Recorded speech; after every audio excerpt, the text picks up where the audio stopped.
So on behalf of the Independence Chamber of Commerce and the City of Independence, welcome to First Friday for the month of February. Before we get started, we always like to thank our business sponsor this morning.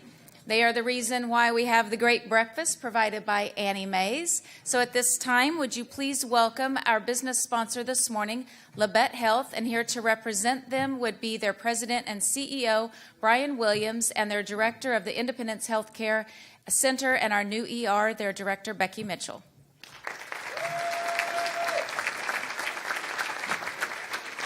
Thank you. I don't know who that was yelling, but I owe you, Gary. Anyway, so thank you so much for allowing us to be here. 2017 was a great year because of you and the community. You know, you guys opened your arms, and we received over $1.6 million in support. And you have what I think is probably one of the nicest ERs in the state of Kansas. It's your ER. We're part of this community, and thank you for allowing us to be part of your community because it's a privilege and an honor. A lot of nice people here, and I've grown to become friends with several of you.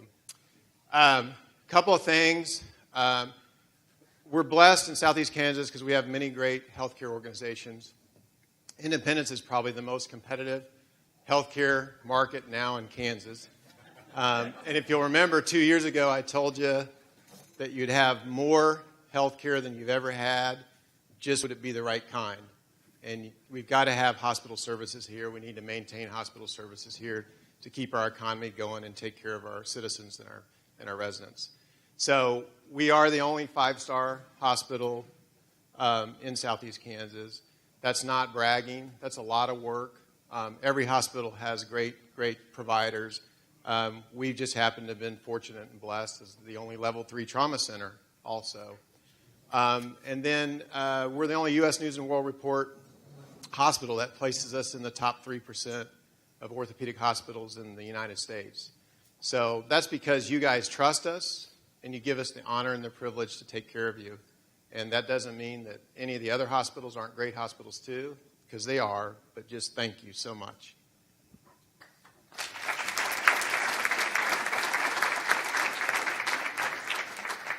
Thank you. I just want to say thanks to Brian. He did an amazing thing for the City of Independence, stepping up, and we really appreciate it. Today I just want to give you a little overview of what we have to offer here in Independence for any of your needs. Obviously, the emergency department open 24 hours a day, 7 days a week. The rural health clinic for all your primary care needs. Our new permanent cardiology clinic that Andrea, Dryden, our nurse practitioner, is involved in. I just didn't want to forget anybody. Dr. Bolt, our surgeon, he comes over twice a month. Obviously doesn't do surgery over here, but we'll see you for all your follow-up or pre-needs. Dr. Pye has decided to retire, but Dr. Wineland, our new urologist, he will just be taking Dr. Pye's place once a month over here. And then Dr. Olmsted and Dr. Zimbruni's are two OBGYNs. They come over and they split, coming over once a week. One of them does. And if you need a service that we do not provide in Independence, we have our transport service that will take you over to Parsons to get your tests or your doctor appointments or whatever that you need. Oh, and we have the Cancer Center of Kansas, Dr. Trong. They're open 5 days a week, and then Dr. Trong sees his patients once a week. Thank you guys so much.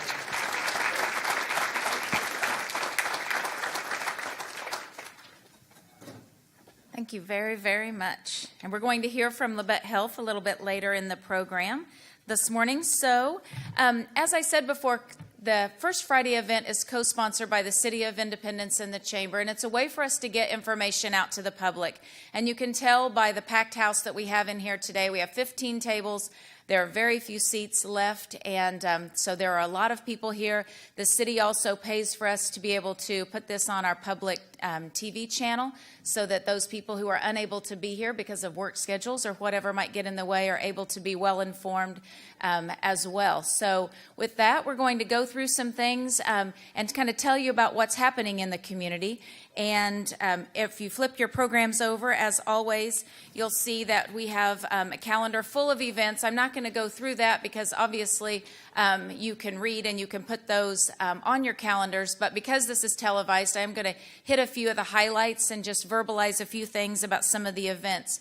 One of the flashes that you've seen lately on our Facebook page and on our website, and in particular the city's website, is about the emergency alert system that just became available yesterday. So I signed up last night, and I encourage everyone to get signed up so that you are aware of what happens in our community in the state of an emergency. And next month at First Friday, we will have our emergency director, David Cowan, here, and he will be giving us more in-depth detail about that system and what all it will provide to us. So be sure and come back to First Friday next month. If you're a basketball fan, this is the month for you. I was counting basketball games. We have 5 home college games this month, and we have 4 home high school games this month. Lots and lots of basketball. And in fact, it starts tonight, so we have back-to-back games. There's a home game. IHS, I believe, is playing the Pittsburgh Dragons tonight, and then tomorrow we'll be taking on Butler County on the campus of ICC, and that game will be early. It'll start at 4 instead of 6, so mark your calendars for that. I was looking at the public library, and they have a ton of programs as well. So it's going to start with Books and Brew tonight, and I think that's interesting. They're going to let us or make us aware of all the different genres of books they have in the public library, along with a beer tasting. So I think that will be fun for people who are interested in that. But I also wrote down they have yoga on Mondays. They have a Facebook class coming up. They have Celebrating African American History Month on the 16th. They have Ladies' Night on the 20th and Trivia Night on the 27th. So lots and lots of events going on at the public library you won't want to miss. Tomorrow is recycling from 8 to noon, as always, on the first Saturday of the month.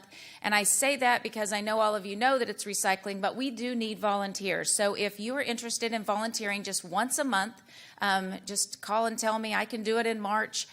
We could use your help in recycling. It's just from 8 to noon. It's a lot of fun. I just need about 4 people every month. So let me know if you can do that. Also, we have a lot of programming at our local art gallery, Eclectics Art Gallery. They have a lot of things going on within their organization and all of the artists that are participating in that shared business. And they have heart dot mandala painting. They have jewelry making, Valentine's Day photography, alcohol ink, stained glass, and ceramics all through the month of February. So you can tap into your artistic abilities by checking out all the fun things at Eclectics Art Gallery. Next weekend, I'll point out a few more basketball games because we do have home games again, and it will be IHS Homecoming. I think that was in the newspaper. So if you want to check out Homecoming, that will be next weekend as well.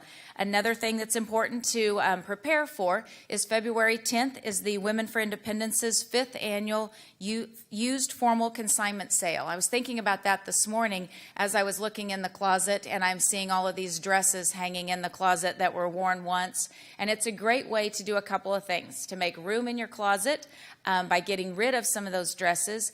And by getting rid of some of those dresses at an affordable price, you're allowing girls to be able to get a beautiful gown for prom and all the activities at a very affordable price point. So I encourage you to do that. And then on top of that, you're giving to a very worthy organization. They take all those funds that they raise at that event and they pump them right back into the community, making a difference. So get those prom dresses out of the closet, and let's get those to the used consignment sale coming up. Daddy-daughter dance, you can check that out on the 10th. Drew's over here, so the Episcopal Church will be having the annual Shrove Tuesday Pancake Supper on the 13th. He's always flipping pancakes, so be sure and mark that on your calendar. On that same evening, the Cancer Support Group will be meeting. That's always the second Tuesday. So if you're someone who could benefit from a support group, be sure and check out that particular gathering on the second Tuesday of every month at the Nazarene Church. There is a benefit right here on the 17th. It is the Spencer Smith benefit, $10 donation at the door, and there's more information on the flyers on the flyer table about that event and all the events I'm talking about right over here. So be sure and check that out, or you can go onto our Facebook page and our website and see that information as well if you want more details. There's After Prom Bingo, which is another very worthy organization to support on the 17th to keep our kids safe after prom. There is a photography show going on, I believe, from the 13th through the 24th at the Historical Museum, and that's the 11th annual photography show, so you can check that out. There's also information on their website, so you can go get more details about if you want to enter a photograph or if you want to go and enjoy the photography. On the 20th is kind of a ladies' night in more ways than one. It's ladies' night at the library, and that is at 6 o'clock. But prior to that, there'll be a little bit of ladies' night and men's night at Apricot Lane. It's business after hours, which is typically a chamber event that's for our chamber members. But this time, Gary and Ann have opened business after hours, opened it up to the entire community, and encouraging all of us to come and get inside those doors again and check out their store. So you can go to business after hours from 5 to 6 and head over to the library for some more ladies' night from 6 to whenever it's over. And let's see, we'll wrap it up with the bean feed on March the 3rd. You know, we had Andy Taylor here last month talking about all the great works that the Lions Club does, and this is one of their fundraisers. So be sure and come hungry on March the 3rd at the Wesley Center. That's the Lions Club annual bean feed. Independence Main Street, I'm sure we'll be doing a shout out later on, but they have an event on March the 3rd, which is their annual fundraiser, Peace, Love, and Main Street. And the high school musical this year is Fiddler on the Roof, so mark your calendars for that.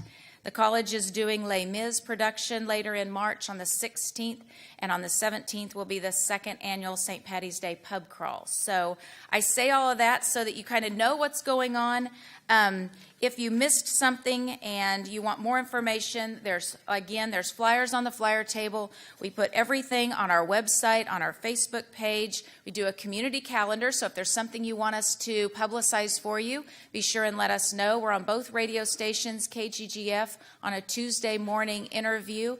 We're on the radio stations KIND on 2 FM stations 4 times a day with a community calendar. So there's lots of ways of getting all that information out over the radio waves. And if there's any corrections to the calendar, be sure and let me know, and we'll get those taken care of. So with that, we're going to start our presentations this morning. We're doing a little switch up in our lineup there. And to accommodate for everyone's schedules, our first speaker today is going to tell us all about whether or not the men are right or the women are right in our households when we talk about just crank up the heat or turn it back down or crank it back up. No, that's a wasteful. We're not doing that. Just keep it the same. Who's argued about the temperatures? It's either the car or the house. So today, R.J. Jubber, the Regional Operations Manager for Westar, is going to talk to us all about the new metering system that will be available in our community soon. So please welcome R.J. Jubber.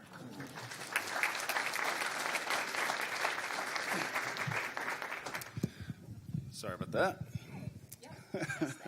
Thank you, Lisa. Like Lisa said, we were talking about that the other day over lunch, and kind of how the home argument is always, should we keep it at 72? Should we keep it at 68? Should we keep it at 75? Westar Energy recognizes that people and our customers are more in tune with their energy usage now than ever. It's one of the hottest topics in America right now, energy usage, renewable energy usage. And with that comes, you guys want to know exactly how you use power, when you use power, and what does it mean for you. So Westar Energy is in the process of converting all of our metering to what we call AMI, or smart metering. Most of you have probably heard about smart metering. Some of you have probably heard some interesting wives' tales of about what smart metering does, some conspiracy theories about what smart metering can do and can't do. I do want to let you know that Westar takes our customers' personal and private information, and we hold that in the highest regard. We don't do anything with the information other than use it for project planning, future grid planning. We don't sell the information that we have, but the information that we do have is to help you guys connect with your energy usage. So, real quickly, I want to give an overview of just kind of how the system works. Okay. So basically, each meter individually has its own radio frequency, and so it collects the data from your meter can, and all the power that's going through it, and it can sense things like how much, obviously, the kilowatt hours you're using. It'll tell us how much demand you're using, how high your demand is. It tells us actually how hot the meter is. It has a temperature sensor inside there. It's one of the safety features of it. It gives us an alert if it gets too hot. It's kind of a cool feature. You think, why would you need to know how hot my meter is? About 3 weeks ago, we deployed AMI meters in the city of Tonganoxie. We got a high temperature alert on the meter. So we ran an agent out to the house, and he troubleshot it. There was voltage. He was fine, and he kind of was walking around the house, and then he realized there was smoke coming from the home. And he was the first person to respond to a house fire because the electrical panel was on fire, and it alerted our meter that his meter was getting hot. So he then called the emergency fire department, got everybody there. The homeowners weren't home, which is why they didn't get a 911 call, and they didn't know their house was on fire. So it's one of those safety features that we can be kind of proactive and preemptively solve some issues before there's a tragic event like a house fire. So, but each meter has a radio frequency that it communicates to what we call a router or a collector. And it's basically a great big Wi-Fi network that just communicates all the data back to a central location, and then that gets dumped into our command center in Topeka. And then all that data is dumped into a large server and filtered out and ran through software programs so that then you can connect with it. One of the coolest features about the AMI metering is that you have the ability, if you're a Westar customer, to connect with your energy usage on your own personal dashboard. Like Lisa said, the meter collects information in 15-minute increments. And so if you guys at your home have the dispute of who's right and who's wrong, you guys can experiment day by day, hour by hour, and you will be able to go onto your dashboard and see exactly how much you used. And actually that dashboard will tell you exactly how much that day's usage of energy cost you. And so we'll actually break it down by day for you. You can get those weekly reports, you can get a monthly report, or you can instantaneously log onto your dashboard and you can look at your current usage to date. You can also set some alerts. You know, if you have a goal to only use a certain amount of kilowatt hours that month, then you can set an alert and you'll get an email or a text that says, hey, you've reached your goal for the month, or you're halfway to your goal. What you choose to do with that information is up to you. If you decide, all right, guys, we're just going to sweat it out the rest of the month. Like I said, it's totally up to you and what you guys do. But again, it helps us help you guys understand the value of electrical energy and what exactly it costs. You know, somebody like Gary to charge his car at his house, or charge our cell phones, or set the temperature at 72 in the summer versus 75. And so it's a great way for you to really engage with that energy usage. Currently, some of you might be asking, well, does everybody have to have one? There's a process, and yes, there is. We do. These are the meters that Westar Energy is installing. So far across the property, we have 700,000 customers. There's only been 350 customers that have refused to install one, and we kind of have a process to deal with those customers. So if you're one of those customers, well, I say a process. That is regulated. There's only certain things we can do. So the KCC does regulate that. But I would say if that is a concern of yours, let us know up front, and we can work with you, and we can try to get you as much information as possible. Couple of the myths out there,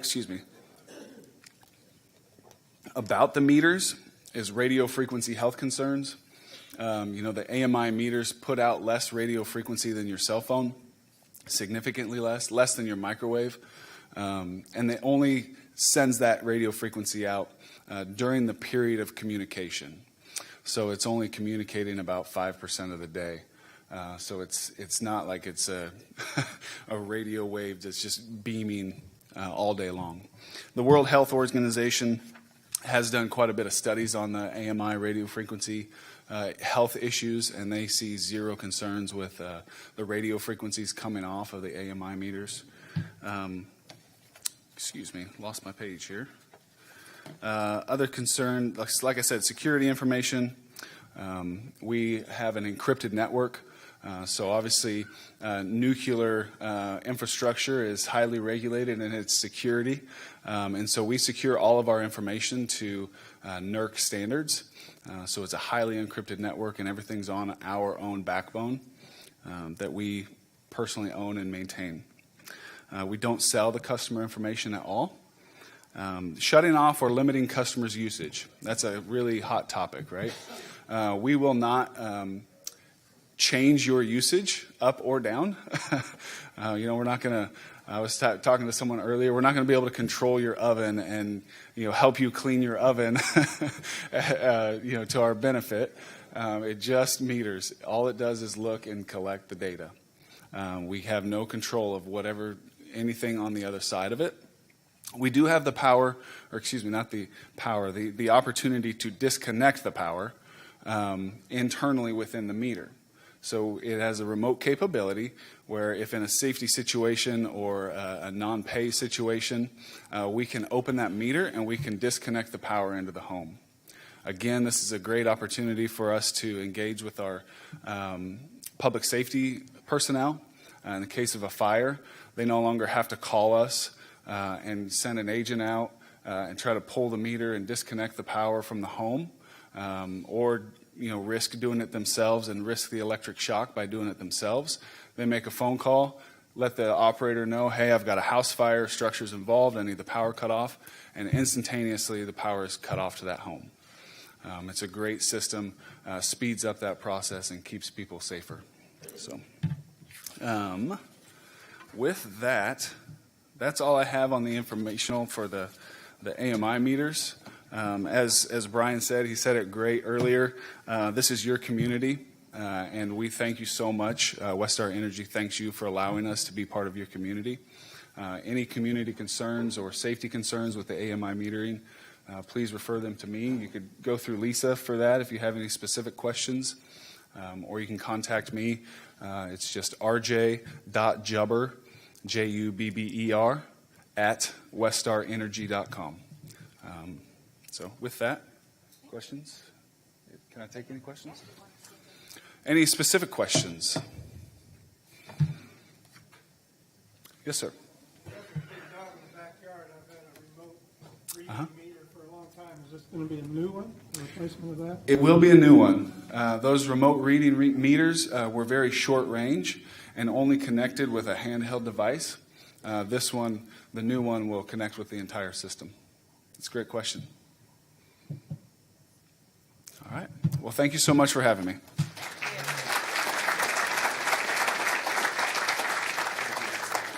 Thank you. We usually hold all of our questions to the end, but the reason why we took those questions, or that particular question, is RJ is leaving right now. He's going to do some interviews in Pittsburgh for some summer interns. So he is on the road back to Pitt State to do that this morning. So let's see. Our next speakers are a duo that you've heard from before. I was also thinking about their presentation and remembered that about I don't know, I think maybe it's been 5 years ago that we had Roger Brooks come to our community and did a community assessment about all the things that maybe were lacking in our community that we look at every day and just somewhat become complacent to because it's our norm and we don't think about those things. But he gave us an outsider's perspective of our community, gave us raving reviews. He thought our community was amazing and charming and thriving and vibrant, but he also gave us a lot of suggestions for improvement. And a lot of those suggestions came with price tags. And so I know that there were a lot of people that said, you know, when are we going to do things with Roger Brooks? And when are we going to do this? And when are we going to do that? And really, when you sit back and look, a lot of things have been done. We have a beautiful downtown. He talked about downtown beautification and potted plants, what a difference that makes, and welcoming seating downtown and decor and all kinds of things that have been happening in our downtown area. And signage and wayfinding signage was one of the things that he talked about. And he talked about how it's easy for us to navigate through our community because we know our community. But what does it feel like for an outsider or a visitor in our community? How do they know that the community gym that we have, Riverside Park and Ralph Mitchell Zoo, is where it is? Because it isn't that 120 some acres is nestled back off of Oak Street, and it's really not that visible to visitors into our community. But we have 3 ladies today that are going to be talking about some great signage that's coming up in Independence that will be pointing people towards our beautiful community gym, Riverside Park and Ralph Mitchell Zoo. And 2 of those ladies that are going to speak first are from the Rturn initiative. They've been here before and talked about the Train Trestle project, and they are here today to do a reveal. So please welcome Shelby Demo and Amy Taylor.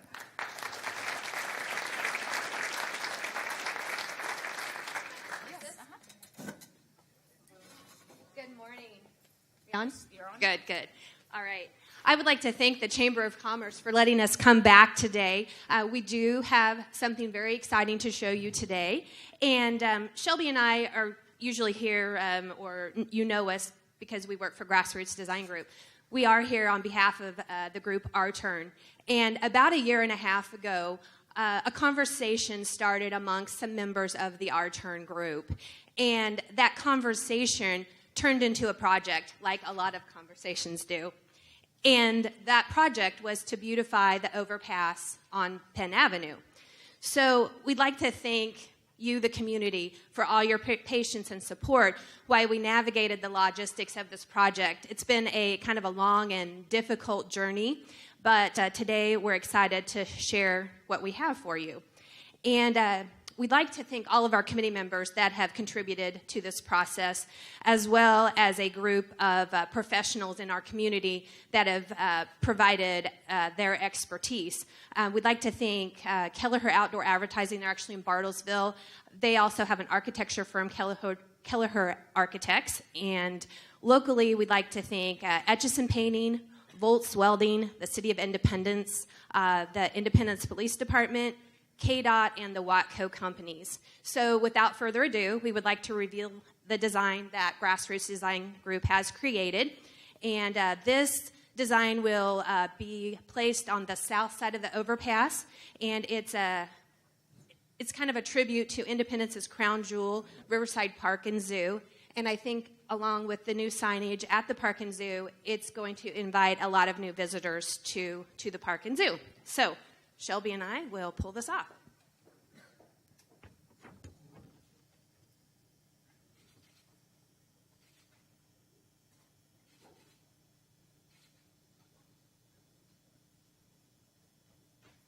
This, of course, looks large in this room, but it's not nearly as large as the real billboard will be on the side of the overpass. It's about 4.5 feet high by 58 feet wide, so it's very large. So you can see the design here, and then we also have a photo down here on the bottom that shows how it will appear on the side of the overpass. So now Shelby is going to share with you a little bit about the process, what steps are going to be taken, what renovations are going to be done. And we hope to come back very soon with the north side of the overpass, designed to show you that. It's going to be more of a welcome to Independence sign. It will have a red, white, and blue theme, and it will feature a lot of Independence's attractions. Thank you, Amy. While the planning stage has taken a very long time, the production stages will move along quickly this spring. Our target date for completion is about mid-May. We try to allot for an extra week in case weather gets in the way. So exactly what renovations can you expect to see? The trestle will be sandblasted and prepared for painting. The entire trestle and the concrete sidewalls will be painted. 2 billboard structures will be built of metal and wood and attached to both sides of the trestle. 2 billboards will be designed, as you see one here, and printed on vinyl, then installed on the new frames. Part of the process that was involved when we got to this point was making sure that we chose products that would last for a very long time. However, everything wears out after a certain amount of time, so we've allotted for that, and we've chose products that's very cost effective for doing so. If enough funds are raised, there are some other improvements that we could potentially make. Add LED solar lighting to light up these beautiful billboards. Beautify with landscaping. Paint the wooden railing that is, you see up here, up top. Not very beautiful right now. Establish a fund for sustained maintenance. As we said, after so many years, weathering does occur, and we want to ensure that this looks good for a long amount of time. Replacing these is going to be very easy and very cost-effective, as I said before. Should be about a 2 to 3 or 3 to 4 year span, I think we decided on, but underneath that trestle, it could last much longer, so we're going to see how well it does. Thanks to many generous donations, we have already met over half of our funding goal. We are still seeking additional funds in the amount of $15,000 for the pin trestle project. Many of you have asked how you could make a donation. Again, we appreciate your patience. We are now prepared to accept donations from the general public. No donation is too small. All donations are tax deductible, and there are information flyers with a donation form on the table as you leave today. We didn't put them out because we didn't want you guys to peek at this before we started talking. And look at how bright and beautiful it is. Amy and I will also be handing out flyers after today's program is complete.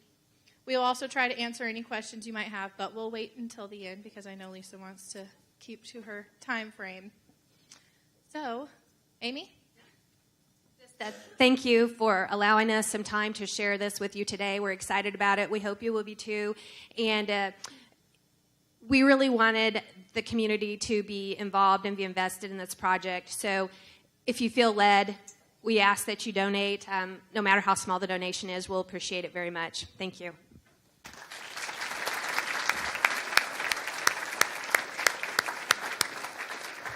You'll have to get up and look at that closer because it is amazing. The drawings and everything are so vibrant and beautiful. And I think what's cool about this to me, too, is this is the same group, the Rturn group. This is the same group that took the initiative to start a dog park.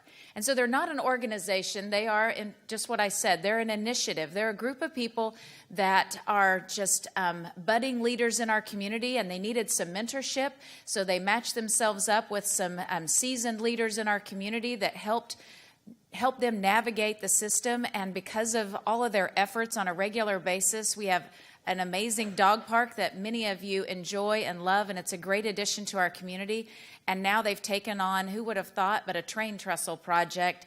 And now we're going to have this type of beautification as people go north and south on Penn Avenue, entering and exiting our community, and definitely sending them to the Riverside Park, and Ralph Mitchell Zoo. So thank you, Rturn, the initiative. Thank you to the mentors in the group. I see Fred and Chuck and Steve is a part of that.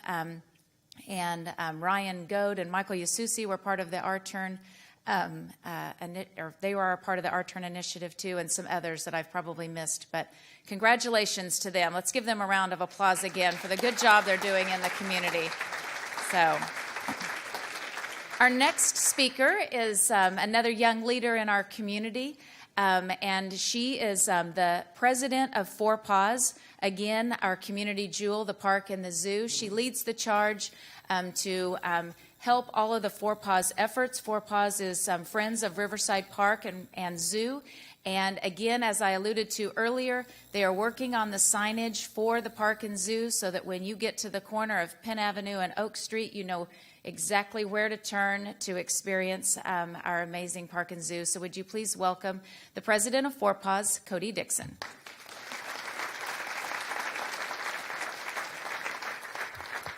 Thank you, Lisa. Hi, I'm Cody Dixon, president of FORPAZ, as Lisa said. FORPAZ, thank you, is a nonprofit organization that was started to help raise funds that might be needed for our beautiful park and zoo that maybe the city budget wasn't going to be able to cover. So we're so happy that we have this organization. We are a 501c3, so all of your donations are tax deductible. And I just wanted to kind of read our board of directors. These folks do a lot for our park and zoo, and we meet monthly, the third Monday of each month at 6 p.m. at the tennis clubhouse at the park. Our current board members are Lacey Bohr, she's new, and she's our vice president this year. Mindy Blackard is our corresponding secretary. Greg Webster is our recording secretary. Gail Holum is our treasurer. And other members include Beth Cheney, Sean Clapp, Lance Chickadons, Amanda Hoover, Andy McLennan, Cindy Nisus, Tyson Oakes, Lana Parker, Melinda Shaver, and Lisa Wilson. All right, this is what we came here for. FORPAZ is so excited that Riverside Park and Zoo will have a brand new sign at the corner of Penn and Oak. It's going to stand at over 13 feet tall and will be illuminated at night. We feel it will be eye-catching and help people to find their way a little easier to our beautiful park and zoo. It will also have a cabinet underneath the park and zoo sign where we will be able to display banners that will tell us about important events and that are coming up. The stone pillars and colors will keep in theme with our many beautiful stone buildings throughout the park and zoo. This project has been on the top of the FORPAZ wish list for some time, and we are hoping that construction will be finished in time for our opening day this year, which will be April 14th. I just want to give a shout out as well, and I don't know if she's here, but a former FORPAZ board member, Lori Kelly, she went off the board this year, but she decided to continue to help us with this project, and as the project manager, she's just been amazing working with Barb Burskins and all of the contractors and the sign company. We're using SignLink out of Springfield, Missouri. And we're also able to use a lot of local contractors. TMC, Dan Tow's doing the excavation and the concrete work. Blankenship Electric, Travis Blankenship, and TC Underground are helping with the electrical. So we are really excited to still be able to use local contractors to get the sign completed. I'm gonna talk about some other things too besides the sign. Opening day of the park. This event is every year, the second Saturday in April, and it's a free event for kids and families to come out to the park and enjoy it. We'll have several things that for the kids to do. We're hoping to have a petting zoo and pony rides this year, and of course we have a park to play in and a zoo to go see all of the animals. This year, our miniature train is turning 65. So instead of it retiring, we're going to celebrate it. It is going to be getting an overhaul. FORPAZ feels like it needs, we've talked to Barb, and she agrees that our little train needs an engine overhaul. So FORPAZ is going to fund that this year, and we're also hoping to do some other upgrades, which I'll talk about in a little bit. Opening day is a big event.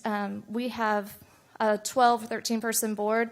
We would love to have volunteers. If you are interested in volunteering on that day, we do shifts. It's fun, easy. You get to help kids out, and it's a good day. So you can contact us by emailing or going on our Facebook page and telling us that you want to help. Another thing that I'm really excited about this year is that we're doing a zoo brew again. We did this a few years back. This is a fundraiser event, and this year we do want to try to raise some funds to do some other improvements for our miniature train. The train tracks need to be upgraded. And also, we want to possibly do a new little house for the train, a new train shed, and some other things that might be on the park's wish list for our train. So mark your calendars for Friday, June 1st. If you like to drink beer and you like our zoo, this is the perfect event for you. We have a silent auction, and we make the zoo look so beautiful and put lights in the trees, and it is a really, really fun event. So mark your calendars for that and stay tuned for more details. Our amazing carousel this year is closed currently. It had to have some renovations, some upgrades to meet new requirements set forth by the American Standard for Testing Materials. Our Park and Zoo Director, Barb Burskins, is hopeful that the repairs and upgrades will be completed by May, but it's not going to be ready for opening day, which we're, bummed out about, but that's okay. We want it to be up to the standards and be able for kids and adults to enjoy it for lots and lots of years and be safe. I just wanted to kind of go through some of the projects that FORPAZ has funded, all or in part, since we've been established. We have helped fund the bear exhibit construction, the sculpture garden construction, the 1982 playground renovation, the cougar exhibit improvements, miniature golf course construction in 1995, the carousel enclosure, the new playground equipment in 2014, which you see in that top picture, the new ticket booth at the train depot in that bottom picture, the Logan fountain renovation of 2015 and 16, the fire truck play unit for the toddler play area there in the middle, our new parent-child swings, Monkey Island renovation in 2016, and we've had 3 Eagle Scouts do projects for the zoo, the signage down in the bear area. If you guys haven't seen that, you should go down and check that out because they did a really nice job on that. So FORPAZ just wants to thank all of our current members for your support, and we ask that it's now the time for you to renew your annual membership, so you'll be getting something in the mail soon. If you're not a current member, we ask that you please consider joining. I'll have some forms over here if you'd like to fill one out while you're here. I'm happy to take it for you. Your annual membership includes 2 free tickets for miniature golf, 4 tickets for train rides, and 4 tickets for the carousel. And we also reciprocate with several larger zoos for some discounts. And, of course, it's an investment in your community and is tax deductible. And I appreciate you guys listening, and have a great rest of your day.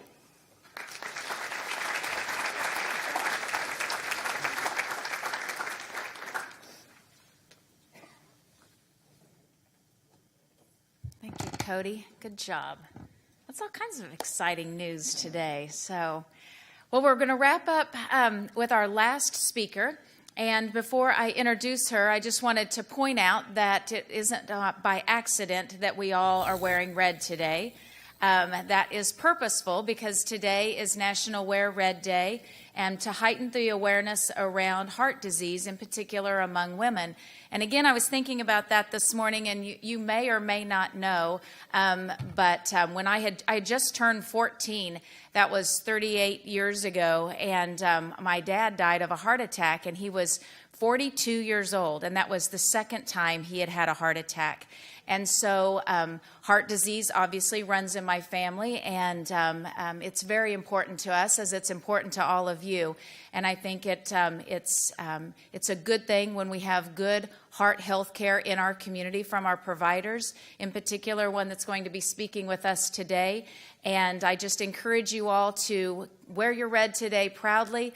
Join us on the steps, I believe, of Memorial Hall after the event for a Wear Red picture. And be sure and take care of the one and only heart that you have. So at this time, would you please welcome Andrea Dryden from Labette Health.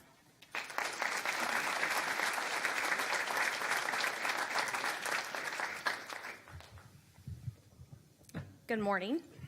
Okay, so it is American Heart's Heart Month, and today is Wear Red for Women. But I am going to speak to everyone because there's men and women in the room. So this is going to be a little bit of information for both men and women, but I will kind of touch on symptoms that affect women a little bit more so than just men to hit home a little bit more.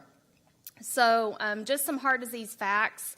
You know, we all know that it is the leading cause of death in the U.S. for men and women. It kills roughly 787,000 people each year. That's astronomical. That's more than any of all the cancers combined. It kills a person about, everyone has a heart attack, one person every 34 seconds. One person dies approximately every minute from a heart attack. So each year, 720,000 people have a heart attack. 500,000 of these are new heart attacks each year. About 200,000 are reoccurring events. So even though these people know what the problems are, a lot of times they continue to have reoccurring problems, despite the fact that we know what causes it. It's a hard disease to treat, and it's reoccurring, and it's lifelong, and it affects us forever. So it's also important to know that even though we have all these advances in healthcare technology, even since 1984, more women die each year than men from heart disease, despite knowing that it affects us all greatly. Now, that being said, men still die more from heart problems than women, just because of how they present and where it affects them anatomically. So, coronary heart disease. Just like a house, you can have multiple forms of heart disease. It affects you structurally, plumbing, electrically, the doors, valves. Multiple areas of the heart can have disease, but the most common is coronary heart disease. That's the vessels or the arteries that surround the heart muscle, supply the heart with oxygen and blood flow to keep it pumping and surviving, sustaining your body with blood flow to all of your vital organs. This is the form of heart disease that's the leading cause of death. It affects about 17 million adults across the U.S. It's caused from a buildup of plaque. That's the one I'm going to talk about the most because it's the one that affects us the most. Okay, it touches home with me on multiple levels. I treat many people every day that present with symptoms that are common and symptoms that aren't common that are suffering from this, but I have multiple family members that suffer from this as well, so it's very, very close to home as well. This is the leading cause of heart failure and left ventricular dysfunction in patients. So not only can you have heart attacks, but it can also weaken the heart muscle, and then they have these other elements that continue to complicate their life continuing on. This map here, I always like to add this in on any presentation just because it kind of helps people realize how much heart disease affects everyone.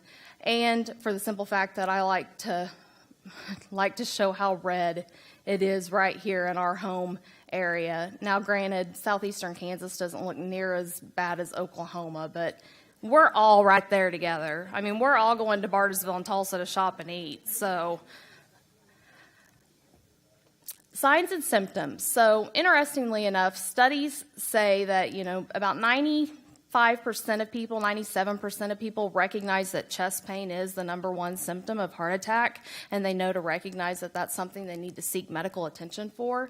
However, only 27% of people recognize that all these other symptoms are a reason to call 911 or seek medical attention. So chest pain, chest discomfort, upper body pain, your neck's aching, you have pain in your arm, upper abdominal discomfort, your bra feels too tight. No matter how much you loosen it, you just feel like you have a band around your chest.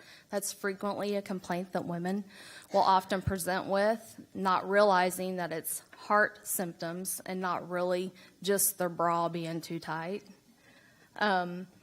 Neck, jaw, upper stomach pain, shortness of breath, nausea, lightheadedness, or cold sweats. Women often don't realize they're having heart problems because they don't have the common symptoms that men do. Same with diabetics. They just don't have the warning symptoms that you're supposed to have. So they come in with these vague complaints. I've just been more tired. I can't vacuum the front room like I could a month ago. Can't climb my stairs like I should be able to. Or I just have these weird symptoms of discomfort in my lower neck, my shoulder blades. My arms feel really heavy. Diabetics frequently will have the same types of complaints. So what do we do about these things? Well, let's focus on our risk factors. That's how we're going to fix these problems or help prevent reoccurrence of complications once we have heart disease diagnosis. We want to identify these problems before we have a heart attack, ideally. So we tend to focus on the things that we can change. We all know that age, gender, and our hereditary factors, our family, it predisposes us for heart problems if we have a father or a brother that's had a heart attack before the age of 55, or a mother or sister that's been diagnosed with heart disease before the age of 65, brother and father before 55. But we can't fix that, but we can control our blood pressure, our cholesterol, smoking, diabetes, inactivity, being overweight, poor eating habits, our alcohol consumption.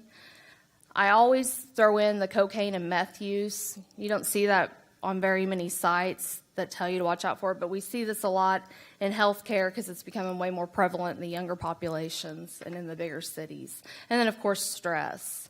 So guidelines recently, in the last couple of years, continue to change and flip-flop a lot with high blood pressure.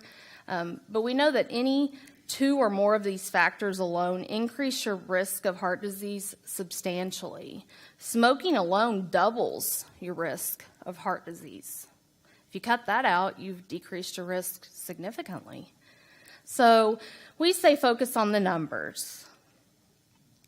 We ask you to maintain a normal blood pressure reading. Well, what is that? Good question.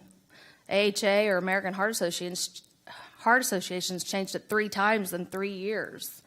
Well, we focus on all of your other disease processes. So ideally, less than 120/80 is where we'd like you to be in a perfect world.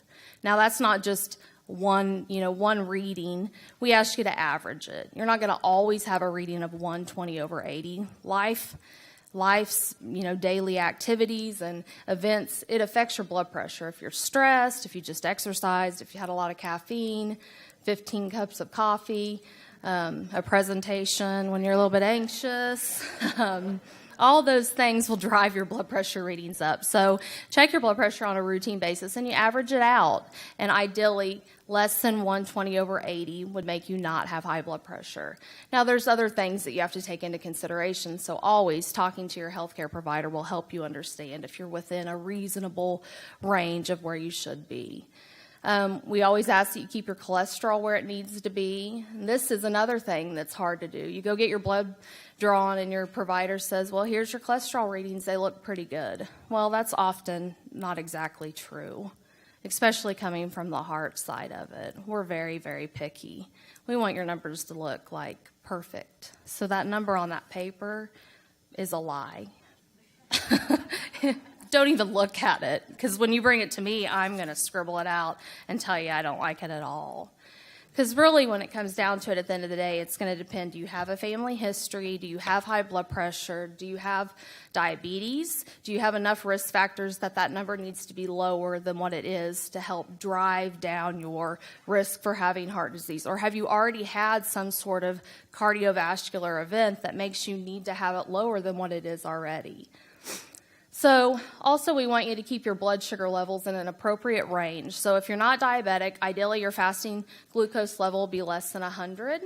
If you are diabetic, we want your A1C to be around 7% or less than 6.5, depending on your age. We always ask you to strive to maintain a normal body mass index or weight. No one likes to talk about their weight, but ideally it's less than 24.9. You can look most of the stuff up online, get a calculator on your smartphone, and it'll help you achieve some of these things. You can even look up your risk stratification, or what your risk is for having a heart attack in the next 10 years based on all these numbers plugged in on a calculator. As far as activity or exercise is concerned, we always ask you to aim for a goal of 5 days a week, 30 minutes, moderate intensity. So we ask that you walk or jog at a moderate pace. So what's that mean? Moderate for me may be different for you. Well, ideally, you get your heart rate up to about 70% of what your maximum heart rate would be. So you can easily figure that out by taking 220 and subtract your age off of that. And that should be the highest you'd ever want to get your heart rate. So, get it somewhere within that range minus, 20 or 30 points. If you're into these new CrossFits and high-intensity interval training, I'm sure we all are, you could do that just a couple days a week for 20 minutes. I kind of breezed through a lot of that pretty quickly, and I could talk a lot about all these disease processes for very prolonged periods of times. You know, there's some things that increase your risk more than others, and there's lots of things that we can't change at all. But the big ones to focus on, from my standpoint, always is smoking, your blood pressure, and your cholesterol control. And a lot of times it's hard to convince people to take those cholesterol agents because there's so many side effects and so many black box warnings or bad reports on the news and all these, you know, they just get bad reports and they have a bad name to them. But they are lifesavers and they're very important when it comes down to cardiovascular health. So I think it's important to have a real good long conversation with your healthcare provider and find out what's best for your health, not what's best for your coffee partner or your brother or your sister, but what's best for you. References, American Heart Association, CDC, you can get online and look at all their reference sites. They'll give you a lot of good information and tips. Of course, you know, your healthcare provider can help you just get down to the nit and gritty of what's best for you as well. Any questions, comments? No? All right. Thanks.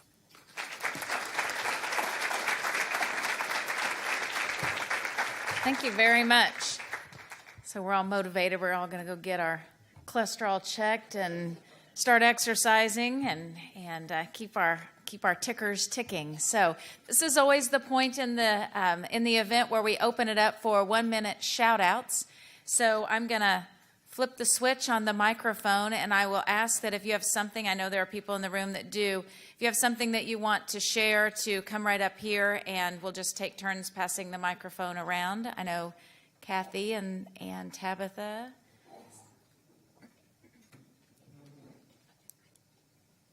Oh, okay. You can hand that one to her. We'll alternate. Go ahead, Tabitha. Good morning, Tabitha with Independence Main Street, and we did kick off our ticket sales this week for Peace, Love, and Main Street, our only fundraiser for Main Street. So we have corporate tables available and individual tickets. And just a little bit about what we are doing this year. We want all of you to know what we are raising our money for. So we're doing a vision board this year. And it's funny Lisa mentioned Roger Brooks because a lot of that stuff is what he recommended. Hanging flower plots downtown, benches, more trash cans. If you ever pick up a piece of trash downtown, you're carrying it a while because there's not enough trash cans.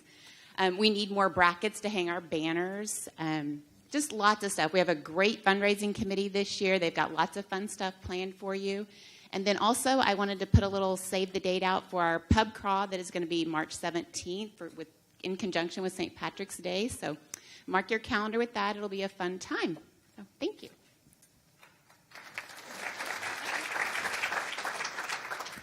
Lacey with Southeast Kansas Works. I'm here kind of on behalf of Independence High School. February 21st, we are assisting them with putting on a career exploration day. So that will be from 8:30 a.m. to 11:30 p.m. Students are going to be walking through 3 different sessions. So we've got some rooms set up with specific career clusters. We are asking for local to Independence businesses to come and fill the gym. We really want to paint the picture that even if you go away to college, you can come home and start your career here in Independence. So if you are interested, please get a hold of Mr. Spiker, Ms. McClure, or myself. We would love to have you fill that gym with local to Independence businesses. Thank you.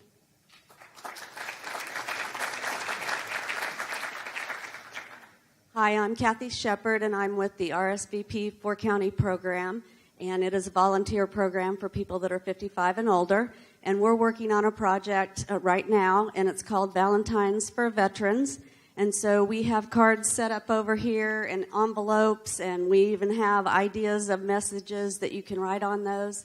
We're going to take those Valentines that we get and take them around to the nursing homes and assisted livings here in town, and then also to the Kansas Veterans Home.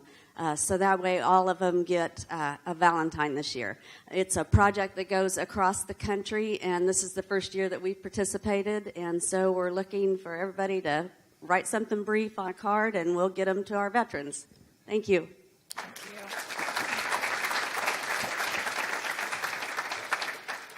All right. Well, thank you all for coming. Be sure and fill out your comment cards if you have an idea or suggestion for a speaker. We always like to pick those up afterwards, and we take your comments and considerations into consideration when we're planning for next month. And we have a lot of speakers already on the roster for next month. But at this time, as we close, I want to thank Labette Health again for sponsoring today's event, for your commitment to healthcare in our community, and wish that you all have, I won't see you maybe again until after Valentine's Day, so happy Valentine's Day. Wear your red proudly, take care of your heart, and have a good weekend.